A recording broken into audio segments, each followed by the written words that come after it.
Hello guys, welcome back to my channel, and in this video we're going to go over the November 12 update maintenance and the kit reveal for Robadon. I will also release another video a few hours after this one with a brief summary of the developer livestream they did earlier today.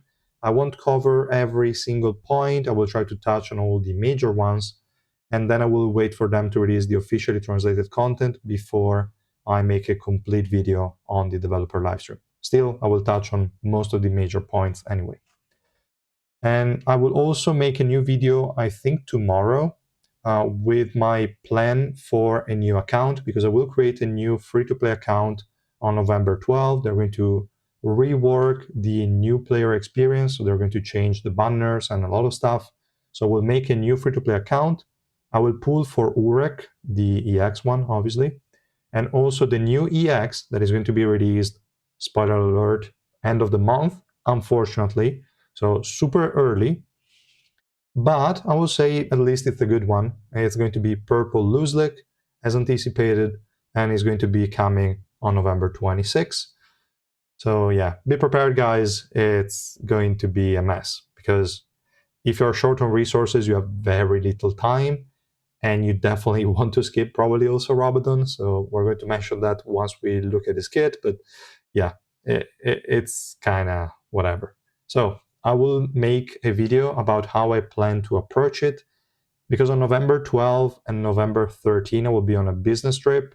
I will still do the live on November 12, but it will be a bit late.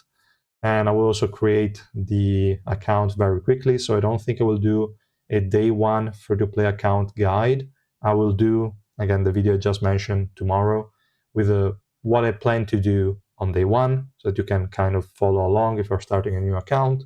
And then I will do an update on the next day. That's kind of my idea. We'll see. We'll see what's going on, what's going to happen, but that's my plan. Okay, enough about all of that. Now let's focus on the topics of this video. So the update maintenance, we have the usual rewards, we don't care. We have SSR Plus, Robadon, Green Tank. More on that later. We're going to watch the video and comment on the kit. Then we have the new content. Here there is a lot more stuff than usual. We have a new floating ship, Tempest Hawk. I will comment more on this in the summary video for the developer livestream, but it seems like they mentioned this one is going to buff swiftness for green element allies, and is going to debuff the swiftness of enemy blue units, which is an interesting mechanic. We'll see. We'll see what the numbers look like. If it's 20, if it's 40, if it's 50, if it's 100. We have no idea of the numbers. It is an interesting ship, but again, it's only one. And it seems like it's going to work only for green, which is weird. So we'll see, I guess. Don't take it as official information. The only official part should be the swiftness increase. We don't know about the swiftness only to green and the swiftness decrease to blue enemies. We don't know that, so we'll see. Then there are some floating ship system improvements. We'll see what they mean by that. I don't think they gave us any information on the developer livestream about this, but okay. Then we have the 5 new adventure floors, as usual. We have new Trial of Chaos and Trial of Origin up to 1700. They added also the personal rankings for the Alliance Expedition and the world rankings for the Underground Laboratory. Fine, doesn't matter too much. Then we have new events, Strongest Formation Celebration Teammate Acquisition Check-in. This one should be the one that they showed us in the developer livestream, which is a 28 days, so sort of like a free character per day. We're going to get 4 SSR units and 24 SSR Plus units. We're going to get no dupes of most of the recent units, which is pretty cool, I would say. Not bad at all, especially if you're starting a new account. Then we have a Labyrinth of Memories for the EX Work Masino. We have the rerun for Spearbearer Anak. Memoria Pocket coming back. Obviously, they did not entirely remove it. It was just for this update, they moved the rewards to the table, whatever event, I don't know. But fine, we have the new teammate trial and mission, Tap Tap Plus, boost mission for Robadon, the rate up for Rafflesia and Alocasia, and their buffs. I will mention more about those in the developer livestream, But from what it seems like, Rafflesia is going to have an energy decrease effect added to it, so that whenever someone applies a status effect to you, they're going to cleanse it and decrease the energy on the enemy, which could be interesting. I just don't see it as that good, to be honest, if that's all it does. And Alocasia will further buff evasion from what they said, but again, we're going to read the translation in the developer livestream video, and we'll see. But doesn't seem like they're going to be buffed that much. But okay, then we have the Melting Forge. Doesn't matter anymore. I think they're spamming it a bit too much. Wish card event, not that great, but still free stuff. Alliance Expedition new season, Hell Train Arena new season, Boss Raid for the weekend, and Tower Race season 16. We have the special summon banner for Robadon and Anak, the advanced summon for Urek, and we have the secret recruitment with Hugo and Hayura, super important units. Then we have Evankel, Urek Mazino, Datzar, doesn't matter. So obviously I would say the priority would be Yura, at least to get 0 dupes, even though you will get that from the, where is it? This strongest formation celebration teammate, whatever, crazy long name. So Yura at 0 dupes is absolutely a must. Then I would probably try to get Hugo as high as you can.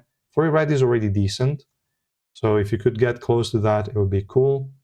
On a brand new account, if they're giving us Yura for free in those, like in this check-in event, which they should, I don't recall it 100%, but at that point, you could go straight up directly all in on Hugo. If you have average luck, that's 8 copies. If you don't, then that sucks. If you are more lucky, maybe you can already get like 3 purple or something like that. Could be usable, not insane. You might also decide to just go directly on Yura and try to get her maxed out as soon as possible. Doesn't change too much, whichever way you go, but these two are your priorities. If you need a DPS, try to go more for Hugo. If you need a support, try to go more for Yura. That's about it. And if you need the other 3, just skip them. You really don't need to waste your resources. If you already have Hugo maxed and Yura maxed, skip the other 3. They don't matter. And we have a new costume for Sharon. Bunny costume.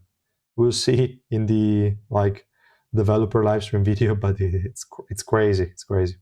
New bundles, fine. With the revamp of Rafflesia and Alocasia as mentioned, score changes for the Colosseum Arena, and the schedule change for the Hell Train Arena. The advanced summon unlock condition adjustments. This should be for new players. We'll see what that means. Hopefully they delayed it a bit, because if it's on day 8 and you start right when the update hits, is going to be tricky, because you will have the Luzlek banner at the same time as your Gustan banner, and that's gonna suck. So hopefully they're going to delay it, maybe like after 1 month or so of the account. No idea, but it could be tricky. Then we have the secret recruitment changes. Not 100% sure what they mean by that.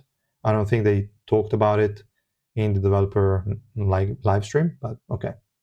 Then they have new and returning regular events and adjustments. That's going to be massive, and that's why I plan to do a new account.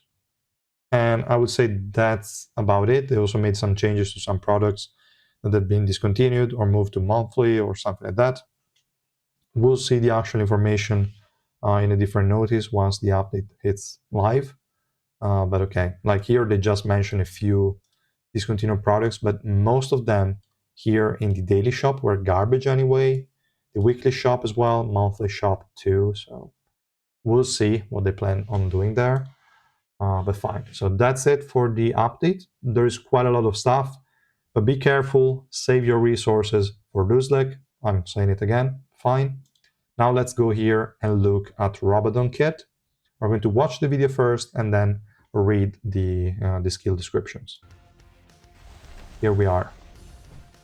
The model is pretty cool and is also quite big, so that's decent. Field Commander Robadon, green tank. We have this AoE attack with knockdown. We have this one that is a shield and AoE attack. Special move with an area and then a punch. It's going to deal quite a bit of damage in theory. And that's it. That was the animation. Cool. Now let's read what it does, because it's actually an interesting unit. And I mean, it makes sense because it's right before the new EX. So they want people to use their tickets. But considering they already announced that there is an EX next update, I don't think many people will summon a Robadon, to be honest. So hopefully it's good at zero dupes. We'll see. There is a good possibility that is the case, but we cannot tell for certain. So we have the passive. It gains immunity to status effects, period. Great. So the same as Flight Urek Masino, for example. Cool. Is immune to status effects. It will be a pain for a unit like Gustang, for example. And is going to gain Essence of Flora equal to the number of green element allies, including him, like excluding himself. And he can probably own up to 4, I would say. So if you have a mono green team, you're going to start with 4 of these, unless they decide to go with 3 or some weird number. Is going to gain an additional essence whenever a green element ally dies. Now, summons do not count as green element allies because summons don't have an element. We tested that, I think, 1 year ago, probably even 2 years ago, with Ren, because the bull does not have an element. That kind of applies to all summons. You cannot apply green element buffs to summons. So also the next part we're going to read right now won't apply to summons, unfortunately. So when a green element ally, excluding Robadon, takes damage that will reduce their HP below a threshold, we'll see if it's the same 5% as Iwa or a different one, is going to consume 1 essence to make them invincible for a duration and recover HP equal to a percentage of his attack. This is basically Revolution 5 of Anniversary Iwa and her passive built into this passive, which is pretty cool. The only thing is that it doesn't have any way of generating additional essences, only when a green element ally dies. So yeah, not the best. We'll see if the exclusive equipment will do that. We'll see if the revolution will do that. For now, seems to be extremely limited, but still decent enough. I mean, it's a free Bari, basically, so pretty cool. And then, if Robadon is the only green element ally on the battlefield, all the floras or all the essences are consumed, and the damage taken decreases by a percentage until the end of the battle. I hope this percentage is like 80 or 90%, and I hope that this cannot be removed. It shouldn't, pretty sure. But yeah, overall, the passive is super stacked, really, really solid. Then we have the first active skill is going to wrap his body with the 3 vines that are going to last for a duration and ignore damage below a percentage of max HP. Same as Calavan and Awakened Drak. We'll see how high this percentage is. Hopefully it's like 25, 30%. If it's lower, it's like the other 2 guys, is not gonna help too much. So probably just as an enemy thing that you cannot kill him with Sundance.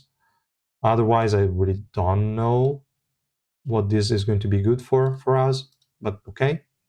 And when you ignore damage this way, it's going to decrease energy of the attacking enemy. This is crazy annoying to deal with, we'll see. But as a, like, for our Robadon, this could end up being pretty garbage, depending on how high this percentage is. If it's high enough, maybe it's good. If it's 15%, then at the deficit it will suck. So we'll see. Then we have the other active skill is going to slam down a massive tree tentacle and deal a percentage of his attack as damage a number of times to enemies in range and knock them down for a duration. And is then going to decrease the swiftness of enemies hit by number for a duration. Okay, cool. Then we have the special move, which is really important, really good one. Is going to deploy a guardian branch area around him for a duration. Hopefully this one follows him around, because if it doesn't, it's a bit bad, but we'll see also how long it lasts. And the damage taken by allies within the area is fixed to 1, which is insane. Basically, they're going to take no damage whatsoever.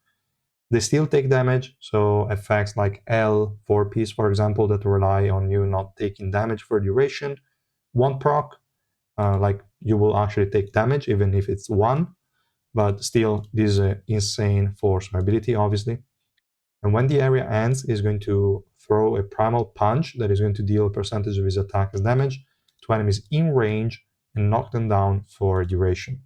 Now, this is not written here, but in the developer livestream, from what ChatGPT told me, they mention HP percent based damage. I don't know if it is his own HP or the target HP, but this could have max HP percent damage. It would be pretty dope if that is the case. I doubt it. I think it's just a mistranslation from ChatGPT or a misunderstanding. But it could be decent if that is the case, because this guy looks like a crazy good tank. With the added damage would be insane. And every time an ally takes damage within the zone, the attack coefficient of this punch is increased and there is a maximum number of stacks. Fine. So that's about it for his kit. There seems to be a bit of damage, even though, again, I hope they don't really focus on that. I want them to focus on survivability. I want them to focus on debuffs. And so far, looks like he has a lot of stuff to offer. This damage taken fixed to 1 is massive.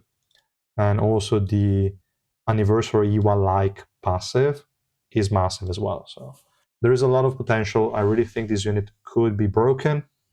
But again, lose luck is coming. So guys, don't feel rushed and pressured to pull for this unit.